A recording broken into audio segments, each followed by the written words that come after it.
नमस्कार प्यारे विद्यार्थियों, DAV MOIL public school Hindi कक्षा में आपका स्वागत है।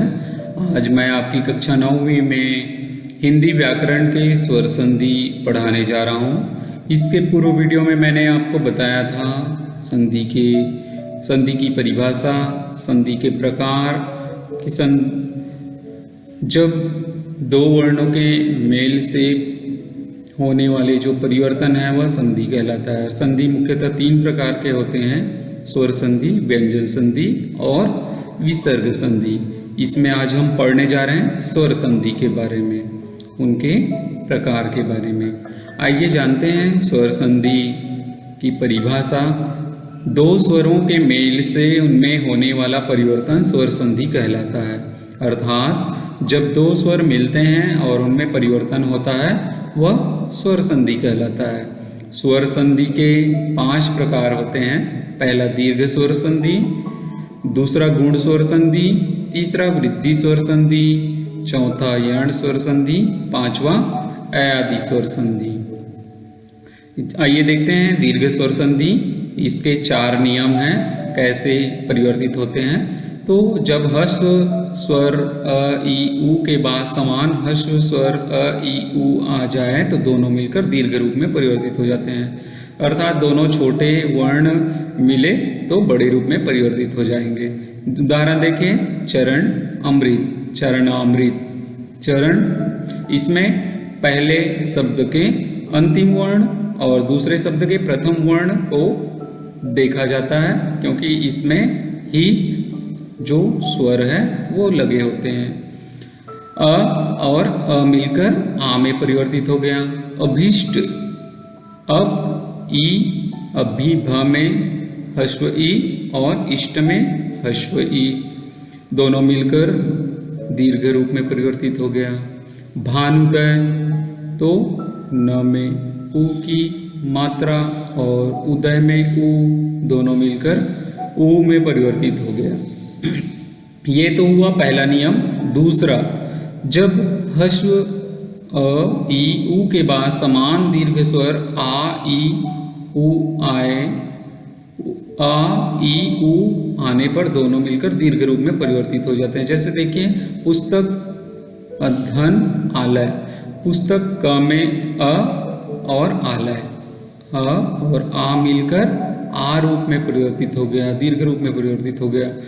ग, तीसरा नियम, दीर्घ आ ई उ के बाद समान ह्रस्व अ ई उ आए तो दोनों मिलकर फिर क्या हो जाते हैं, दीर्घ रूप में हो जाते हैं। जैसे विद्या, धन, अर्थी, विद्यार्थी। यहाँ पर विद्या या में आ और अर्थी में अ, तो आ और अ मिलकर आ रूप में परिवर्तित हो गया। सतीक्षा, सती और इच्छा। सती में दीर्घ ई और इच्छा में ह्रस्व ई, दोनों दीर्घ और ह्रस्व मिलकर ई रूप में परिवर्तित हो गया। वैसे ही चौथे नियम में दीर्घ स्वर आ ई उ के बाद समान दीर्घ स्वर आ ई उ आए तो दोनों मिलकर फिर से दीर्घ हो जाते हैं। दीर्घ अर्थात बड़ा स्वर में परिवर्तित हो जाते हैं। जैसे देखिए उदाहरण में, श्रद्धा, धन, आनंद। ध में आ और आनंद में आ, तो आ मिलकर भी आ होगा। रजनीश में रजनी में दीर्घ ई और इसमें दीर्घ ई, दोनों दीर्घ मिलकर ये दीर्घ स्वर में परिवर्तित हो जाता है। ये तो हुए 4 नियम आपके दीर्घ स्वर संधि के। आइए देखते हैं अगला स्वर संधि के प्रकार में गुण स्वर संधि। जब अ अथवा आ के बाद ह्रस्व अथवा दीर्घ ई उ अथवा री आए तो इनके स्थान पर क्रमशः किस रूप में परिवर्तित होते हैं, ए, ओ या अर हो जाता है। अर के रूप में परिवर्तित हो जाते हैं, ए, ओ और अर। जैसे उदाहरण देखिए, सुरेंद्र। सुरेंद्र का संधि विग्रह करेंगे तो सुर, धन, इंद्र। अब र में अ और ई, तो अ और ई मिलकर यहाँ पर ए रूप में परिवर्तित हो गया।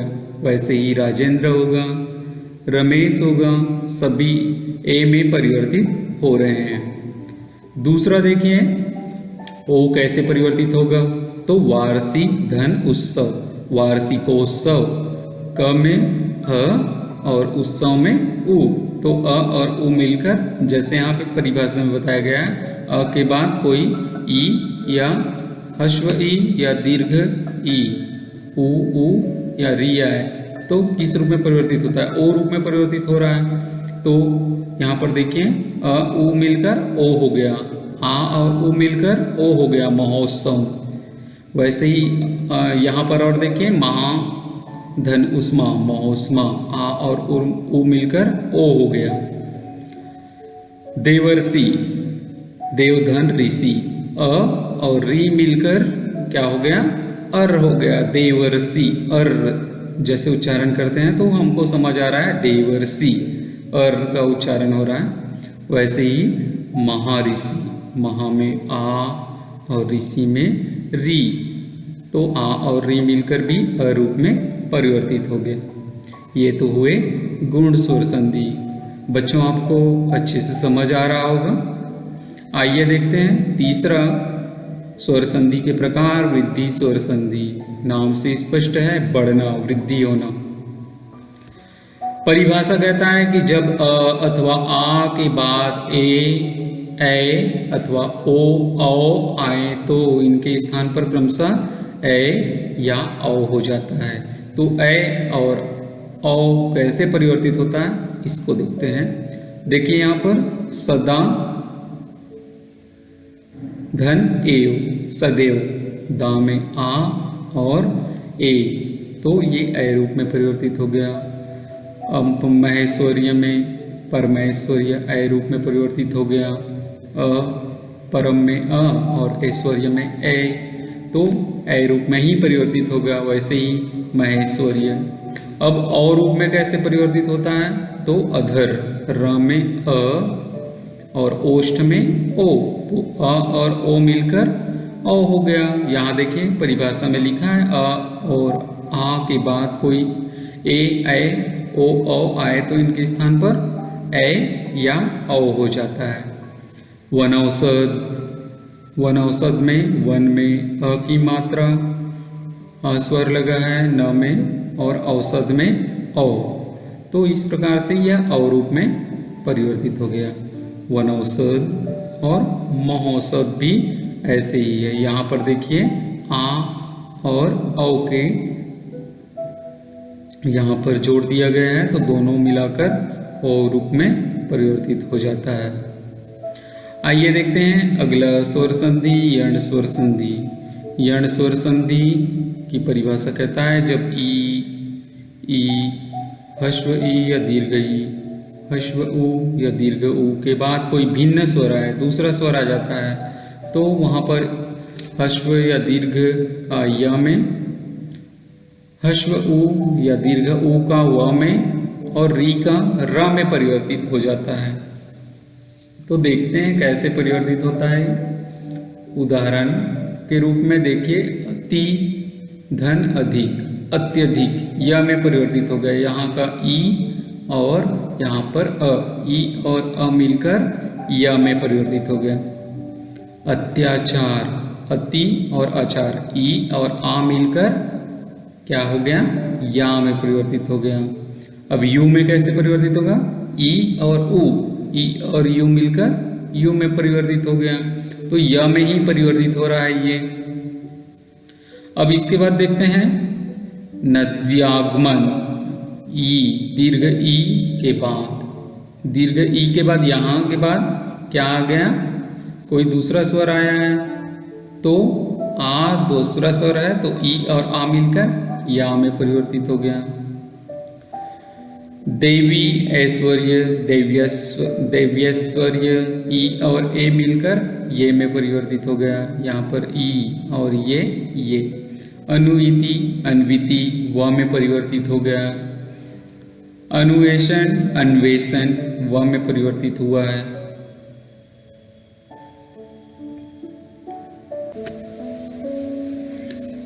आगे देखते हैं वधु आगमन, वध्वागमन, ध में उ स्वर लगा हुआ है और आ यहाँ पर दूसरे शब्द में, तो उ और आ मिलकर वा में परिवर्तित। तो यहाँ पे लिखते समय दोनों को जोड़ के वध्वागमन हो गया। पितृ आत्मा, पित्रात्मा, री, यहाँ पर जैसे री का र में परिवर्तित हो जाता है, पित्रात्मा र में परिवर्तित हो रहा है, पित्रात्मा, री छुप गया जब हम इनको जोड़े तो। पितृपकार, पितृपकार, यहाँ पर रू में परिवर्तित हो गया। ये सभी र में ही परिवर्तित हो गया, मात्राओं के आधार पर हम इनको स्पष्ट कर रहे हैं। री और उ, यहाँ पर री और उ, यहाँ पर री और ई मिलकर री बन गया। इस प्रकार यर्ण स्वर संधि में जब ई, ह्स्व ई या दीर्घ ई, ह्स्व उ या दीर्घ उ के बाद कोई दूसरा भिन्न स्वर आता है तो ह्स्व ई और दीर्घ ई का य, उ का व और री का र में परिवर्तित हो जाता है जब हम इनका संधि करते हैं। आगे देखते हैं अयादि स्वर संधि। अयादि स्वर संधि की परिभाषा या नियम है कि जब ए, ओ तथा औ के बाद कोई दूसरा स्वर, अन्य स्वर आए तो ए का ए का आय, ओ का औ तथा औ का आओ हो जाता है। जैसे उदाहरण में देखिए ने, धन, अन, तो ने में ए लगा हुआ है, ए स्वर है और अन में अ, तो ए और अ दोनों मिलाकर ए हो गया। इस प्रकार हम जब इनको लिखेंगे तो यहाँ पर यह रूप में परिवर्तित हो गया जैसा कि नियम में है। नयन, गय, धन, अक, गायक, ए और अ मिलकर आय हो गया, गाय, गायक, भो, अन, भवन, व रूप में कैसे परिवर्तित हुआ, ओ और अ मिलकर औ में परिवर्तित हो गया, तो हम इसको लिखेंगे भवन, भवन, ओ उच्चारण करते समय यहाँ पर ओ आ रहा है, भवन। पावक, आओ में कैसे परिवर्तित हुआ, औ और अ मिलकर आओ रूप में परिवर्तित हो गया। इस प्रकार ये अयादि स्वर संधि में जब ए, ओ तथा औ स्वर वर्ण के बाद कोई दूसरा स्वर वर्ण आता है तो ए का ए हो जाता है, ए का आय हो जाता है, ओ का औ हो जाता है तथा औ का आव हो जाता है।